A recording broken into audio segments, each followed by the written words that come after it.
Assalamualaikum warahmatullahi wabarakatuh. Perkenalkan, nama saya Joni Syahendra. Saya merupakan peserta latihan dasar CPNS tahun 2021 PPSDM Regional Bandung. Saya merupakan CPNS dengan jabatan ahli pertama Pranata Komputer pada Dinas Sosial Kabupaten Indragiri Hilir.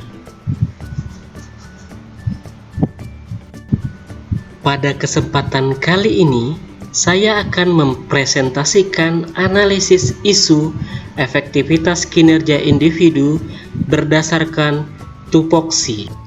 Baik, kita langsung masuk ke materi isu dan sumber isu. Yang pertama, terdapat permasalahan dalam penanganan masalah sosial dan masyarakat miskin untuk meningkatkan keberdayaan penanganan masalah kesejahteraan sosial atau PMKS.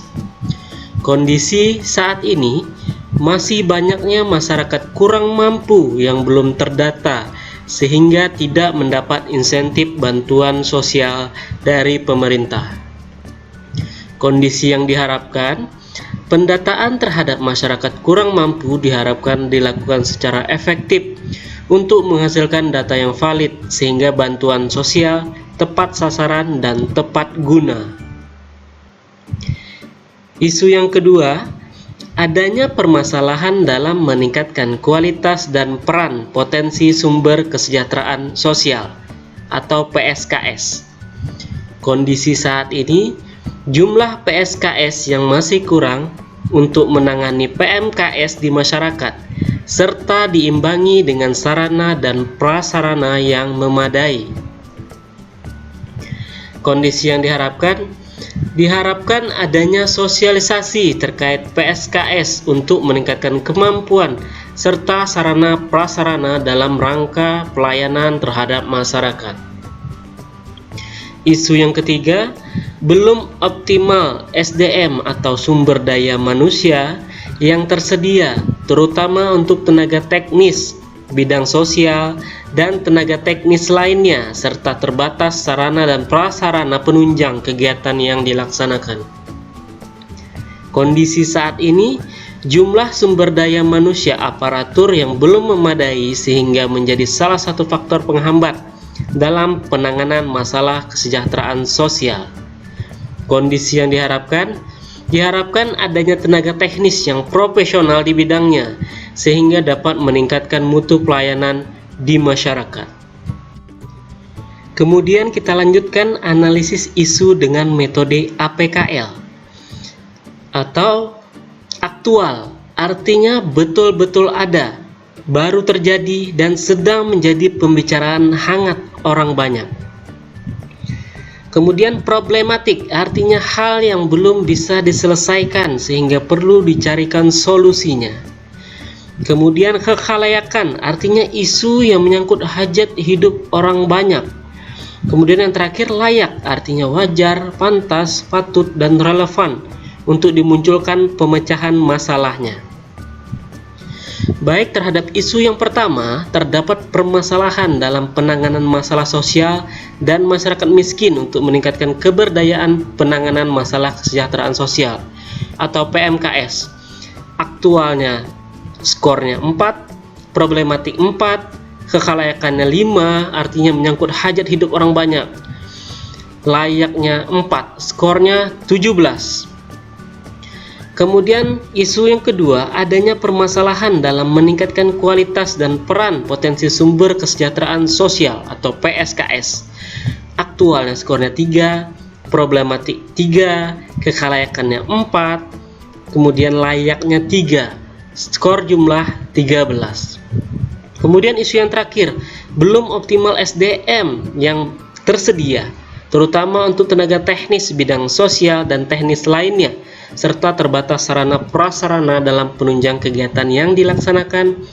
Aktual skornya 2, problematik 3, kekhalayakannya 2, dan layaknya skornya 2. Total adalah 9. Dari ketiga isu ini, yang memiliki skor tertinggi adalah isu yang pertama, sehingga menjadi peringkat 1 dan akan kita teruskan dengan analisis selanjutnya.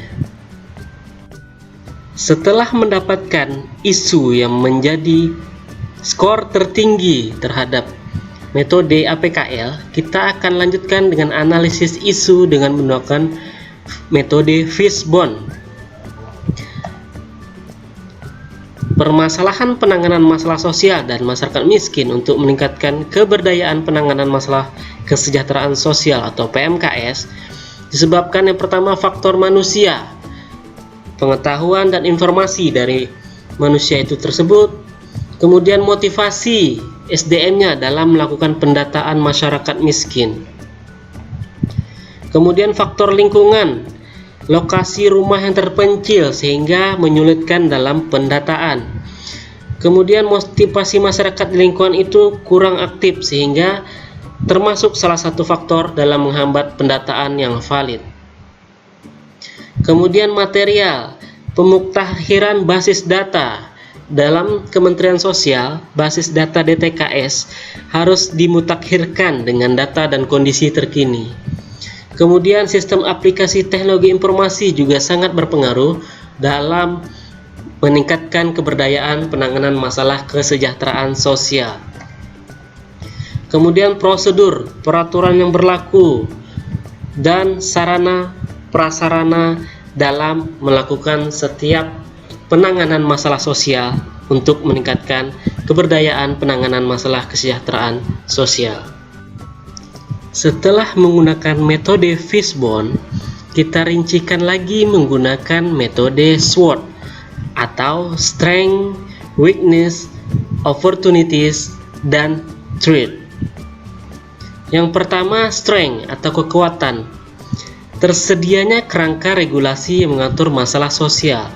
Kedua, adanya komitmen pejabat dan masyarakat untuk meningkatkan penanganan PMKS. Kemudian yang ketiga, adanya bantuan stimulan bagi fakir miskin dan penyandang masalah PMKS lainnya. Kemudian kita masuk weakness atau kelemahan. Satu, belum memadainya sarana prasarana pendukung dalam permasalahan PMKS. Yang kedua, belum optimalnya kinerja SDM di bidang sosial. Kemudian yang ketiga, belum memadainya sistem teknologi informasi dan basis data yang valid. Kemudian opportunities atau kesempatan. Yang pertama, keinginan yang kuat dari pemerintah dan berbagai pihak untuk meningkatkan penanganan PMKS. Yang kedua, adanya keinginan kuat dari masyarakat untuk terus melakukan perbaikan dan penyempurnaan penanganan PMKS. Kemudian yang terakhir, threat atau ancaman. Yang pertama, jumlah persentase masyarakat kurang mampu dan masalah PMKS lainnya yang terus bertambah. Dua, adanya potensi penyimpangan dana bantuan sosial dalam penanganan PMKS. Setelah membahas semua analisis terhadap isu tersebut, dapat ditemukan alternatif pemecahan masalah. Yang pertama, alternatif penyelesaian mengajak pemerintah setempat, kelurahan, desa, atau kecamatan agar berperan aktif dalam melakukan pendataan di lapangan terhadap masyarakat kurang mampu. Tahapan setiap alternatif, Dinas Sosial membuat sosialisasi dan pelatihan agar mendapat output data yang valid dan dapat dipertanggungjawabkan dalam rangka penanganan masalah PMKS. Hasil yang diharapkan, operator kelurahan atau desa dapat memahami dan mendapatkan data yang valid seperti data padan dengan data kependudukan Dukcapil dan data lainnya agar penduduk kurang mampu sesuai dengan kriteria Kementerian Sosial dalam mendapat insentif bantuan sosial dari pemerintah.